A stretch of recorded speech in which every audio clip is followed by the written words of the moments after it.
Good day, viewers at home. This is change of subject of formula. Change of subject of formula is rearranging the variables in any given formula to change the subject, that is to make another variable stand alone. So when you have something like a equals x, y, z, this a now is the subject of this formula. So the change of subject of formula means we want to make one of these three letters to stand alone the way a is standing, while a and the other letters will be at the other side. So that is what we mean by change of subject of formula. So we are going to take these examples on change of subject of formula. So the letters or the variables in brackets in front of each equation is the one we are to make the subject of the formula. So let's start. The first one is y equals x plus 8. And the question is asking us to make x the subject of formula. This is similar to solving equation. You just make that x to be alone. Whatever is standing close to it, you take it to the other side. So this is plus 8. If we are to bring this one to this side, it will become minus 8. Then we are left with only x here. So since x is now standing alone, that means x equals y minus 8. X equals y minus 8. So with that, we have made x the subject of this formula. The second example, we have a equals 6b minus 11. We are asked to make b the subject of formula. So, like what we did here, we bring this minus 11 to this side, and we are left with only 6b. But because b is not still standing alone, it has a coefficient which is 6. So we divide both sides by that coefficient. A plus 11 over 6 equals 6b over 6. So 6, we cancel out 6. We are left with a plus 11 over 6 equals b. So we can see now that b is all alone. That means b will now be a plus 11 over 6. So with that, we made b the subject of that formula. Now, the third example here, a equals 2 pi rh. This is different from this one because we can see that there is no plus or minus in between those variables. So all we need to do is we will treat 2 pi and h as coefficients of r. So we are dividing both sides now by 2 pi h. So a over 2 pi h equals 2 pi rh over 2 pi h.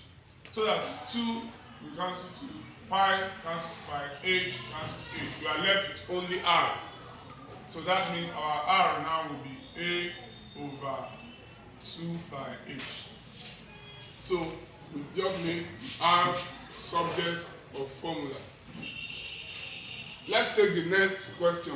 V equals half LBH. V equals half LBH. We have a fraction here. So how do we clear fraction? Similarly, when you are solving equation, you multiply both sides by the fraction, or you can simply cross multiply. So we do the same thing here. So if you cross multiply, 2 multiply v, you have 2v equals LBH. And we are making L the subject of formula. So BH are like coefficients of L. So now we are dividing both sides by that BH. So it is 2v over BH equals LBH over BH. So B cancels B, H cancels H. We are left with only L at this side. So that means our L is 2v over BH. Now this other one is a bit different because it carries a root sign. we have a root sign. X equals root w square y square plus w square. When you have a square root sign in any of the two sides, and what you want to make the subject of formula is inside the root sign, you simply square both sides. Square will nullify square root, and if you have square, you also take square root. So here, if you square both sides, this will become x squared. Then this will become y squared plus w squared all squared. So this square root and this square will cancel out. We will now be left with x squared equals y squared plus w squared. With this now, we are asked to make y use the formula. So we'll bring this w squared to this side. We have x squared minus w squared equals y squared. So how do we take this square away from y? Because all we need here is y only. We simply take square roots on both sides. Remember, for us to remove this square root, we squared both sides. So now, to remove this square, we'll take square roots on both sides. So this is x squared minus w squared equals root y squared. And as we did here, the root sign and this square are gone. So we are now left with y equals root x squared minus w squared. So with that, we have made y the subject of that formula. So let's take the last example here. 1 over u plus 1 over v equals 2 over f. 1 over u plus 1 over v equals 2 over f. We have fractions, so we take the LCM. What is the LCM of these denominators? It will simply be UVF. So we now multiply every term in this equation by the LCM. So we have UVF multiplied by 1 over u plus UVF multiplied by 1 over v equals UVF multiplied by 2 over f. So u cancels u. Vf multiplied by 1 is Vf. V cancels v. Uf multiplied by 1 is Uf. Then f cancels f2. Uv multiplied by 2 is 2uv. So now we collect like terms. As we are trying to make u's follow the formula, we'll bring all the u's together, and the other one will be at the other side. So that means Vf equals 2uv minus uf. So we can see now that those carrying u are the ones at the right hand side. The ones that doesn't contain u will remain at the left. So Vf now, we try to factorize u out.